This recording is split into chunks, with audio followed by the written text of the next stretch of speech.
What would you do if you stopped at a lonely highway rest stop late at night and realized you weren't the only one waiting in the silence? Tonight's story is about a traveler who pulled off the road for a quick break, only to discover that some places are empty for a reason. Have you ever felt uneasy at a gas station or a rest stop when the quiet pressed in a little too much? Share your story in the comments. You might be surprised how many others have felt the same. Now, dim the lights, settle in and listen closely. This is the abandoned rest stop. The highway stretched out endlessly, two pale lanes under a sky that had long since given up its stars. The dashboard clock crept past midnight, the numbers glowing softly in red. The traveller had been driving for hours and fatigue pressed against him with each mile. That was when he saw it, a faint glow ahead, a cluster of lights, a sign that promised an exit. Relief, a chance to stretch his legs, use the restroom, maybe find a cup of coffee. The rest stop appeared suddenly at the side of the road, its cracked asphalt lot stretching wide and nearly empty. A few scattered lampposts hummed faintly, their bulbs casting halos into the fog. A vending machine glowed by the entrance, its face pale and lonely. He parked close to the building and killed the engine. The silence was instant and heavy. No other cars, no sound of insects, just the faint buzz of fluorescent lights inside. Chapter 2. The stranger signs inside. The building smelled faintly of damp air and old cleaner. The tiled floor gleamed under flickering lights. On the wall he noticed a bulletin board cluttered with papers, most of them curling at the edges. Flyers, posters, and then he saw it. Photographs, several of them, missing travellers, names he didn't recognize, dates that stretched back months, all pinned together, the faces watching silently from the corkboard. He looked away quickly, told himself it was nothing unusual, every highway had its tragedies. Still, the sight pressed into him. He washed his hands at the sink, but as the water ran he froze. Footsteps, slow, measured, approaching from the row of stalls behind him. He turned. The stalls were empty, doors ajar, no one there. And yet on the counter, something new. A small matchbook, cream paper with faded red ink. On the cover, a single word, wait. Chapter 3, the parking lot. The traveller left quickly, the matchbook clenched in his hand. Outside, the fog had thickened, curling around the lampposts. He saw it then. A truck idling at the far end of the lot. Its engine rumbled steadily, headlights off, windows too dark to see through, no driver in sight. He glanced back at the building. The vending machine still glowed, the restroom lights still flickered, but in the corner of one window, he thought he saw movement. A shadow shifting, then disappearing. His pulse quickened. He walked faster, slid into his car, and locked the doors. Through the windshield, the truck sat unmoving, only the soft vibration of its idle carried across the empty lot. On his seat, the matchbook rested where he had dropped it. Cream, red, the word wait. He opened it. One match missing. Chapter 4, leaving. The engine roared to life and headlights cut into the fog. He pulled out of the lot, gravel crunching under his tires, and turned back onto the highway. For a while, he drove alone. The road was empty, only the painted lines and the steady hum of rubber against asphalt. But then, the glow in his rearview mirror. Headlights. The truck. It followed at a distance, sometimes near, sometimes fading back into the fog. Each time he checked the mirror, it was still there. And once, only once, its lights went out entirely, the shape still shadowing him. He pressed the accelerator. The highway carried him forward, but the feeling remained, that he had not left the rest stop behind. Dawn came at last, washing the road in pale grey. The traveller pulled into the next town, parked by a diner and stepped inside. The smell of coffee, the warmth of voices, the ordinary comfort of daylight. He sat, trying to shake the memory. But when he reached into his pocket, the matchbook was still there. Cream, red, the word stamped clear, wait. Ordinary places can turn strange under the weight of night. A restroom, a vending machine, a parking lot. And sometimes, silence itself is the warning. Have you ever stopped at a rest area, gas station, or a lonely roadside motel and felt that same unease? If so, share it in the comments. You're not the only one who has heard the quiet. Soft fade. Ambient road sounds dissolve into silence. What would you do if you boarded the last bus of the night and realized you might not be the only one traveling? Tonight's story is about a midnight rout, a handful of silent passengers and the long stretches of darkness where ordinary travel becomes something else entirely. At each stop, the doors opened, but no one boarded, no one left. And still, the bus felt less empty. Have you ever taken a late-night bus or train and felt the silence pressing in? If so, share your story in the comments. You might be surprised how many others have felt that same unease. Now, settle in, dim the lights, and listen closely. This is the last bus stop. The station was nearly empty by the time the last bus pulled in. The fluorescent lights above the waiting area buzzed and flickered, making the shadows on the tiled floor pulse faintly with each surge of electricity. Only a vending machine hummed beside the wall, its display glowing faint blue. Rows of candy and bottles stood inside, untouched, like relics of another hour. The smell of disinfectant lingered, faint but sharp. The traveller sat on a bench, watching as the bus slowed to a stop outside. Its headlights cut through the fog that had been rolling in all evening. The driver opened the doors with a hiss. No announcement, no welcome, just a nod. Climbing the steps, the traveller saw only 2 other passengers inside. One sat near the front, hunched against the window. The other halfway back, head lowered as though asleep. The driver wore a cap pulled low, face obscured by the shadows of the cabin. He took the ticket, stamped it with a mechanical click, and returned it without a word. The traveller glanced at the stub, a number in red ink, 27. He slid into a seat near the middle of the bus, the fabric worn and faintly damp with the residue of countless journeys. The engine rumbled, steady and low. The doors closed. The bus lurched forward, and the night swallowed them whole. The bus moved through the city's outskirts, the buildings thinning until they gave way to low warehouses and then to stretches of unlit road. Street lamps appeared sporadically, their pools of light too far apart to offer comfort. At the first stop, the bus slowed. The doors hissed open, cold air slipped inside. No one waited on the curb, no one rose to leave. Still, the doors stayed open for a full 10 seconds before shutting again. The traveller shifted in his seat. The silence felt heavy, as though each open door had invited something unseen inside. At the next stop, the same. Doors open, nothing. A pause, doors close. But this time, when the traveller glanced at his ticket stub, the number had changed. No longer 27. Now it read 26. He frowned, rubbed his thumb across the ink. The paper was dry, unaltered. The stamp clear, as though it had always been that way. The bus rattled on. He leaned his head against the glass, watching his reflection ripple faintly in the darkness.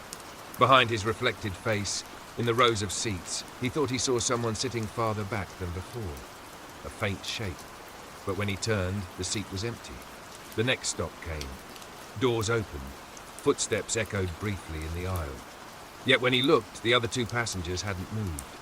The driver stared forward, hands still, as though he hadn't heard a thing. When the traveller turned back toward his own seat, something small lay on the cushion beside him. He hadn't seen it before. A matchbook, cream-coloured, stamped in red ink with a single word, "Stay." The bus rolled into a rural stretch. No houses now, no shops, only the occasional stretch of field, broken by trees that leaned close to the road. The sky had clouded over completely, leaving no stars. Inside, the air grew colder. The fluorescent tubes above flickered. One of them went out entirely, leaving the back half of the bus in dim shadow. The traveller held the matchbook in his palm, tracing the red letters with a fingertip. He tried to convince himself it was just trash left behind by a previous rider, but something about it felt deliberate. He tucked it into his pocket. At the rear of the bus, the large window gave a view of the empty road receding behind them. But when he looked, he froze. A figure stood at the roadside, illuminated briefly by the taillights. A tall silhouette, motionless, head tilted slightly as though watching. The figure receded quickly into the fog. The bus pressed on. At the next stop, the doors hissed open again. No passengers waited. But outside, just beyond the glow of the street lamp, stood the same figure. Still silent, closer than before. The traveller's pulse quickened. He glanced at the driver. No reaction. The other passengers hadn't moved. He looked down at his ticket. The number had changed again. Now it read 25. And when he pulled the matchbook from his pocket, he saw that one match was missing.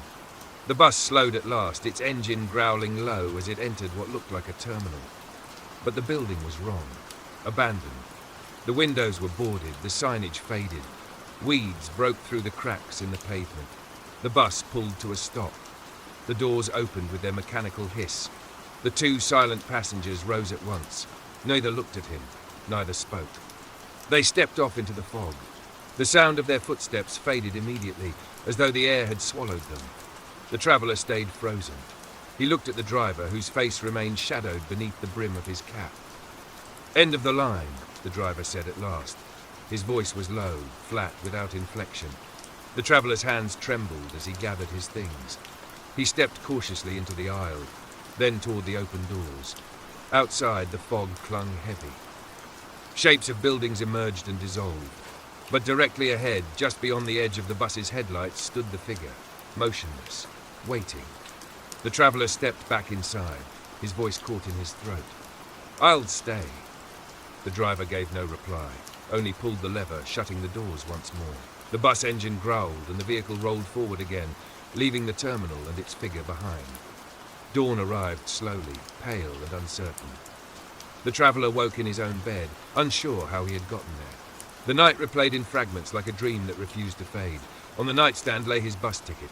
He picked it up with trembling fingers. The number had changed again, 24. And beside it, resting neatly on the wood, was the matchbook. Cream paper, red ink. The words stamped clear, "Stay." Ordinary places hold their own silences. A bus seat, a station bench, a stop at the edge of nowhere. But silence is not always empty. Sometimes it waits. Have you ever taken the last bus or the last train and felt the quiet pressing in too much? If so, share your memory in the comments. You may find that you weren't the only passenger. Until next time, stay safe and stay quiet. Soft fade. Bus engine sound dwindles. Silence lingers. What would you do if your car stalled halfway through a tunnel and you realized you weren't alone? Tonight's story follows a late-night detour.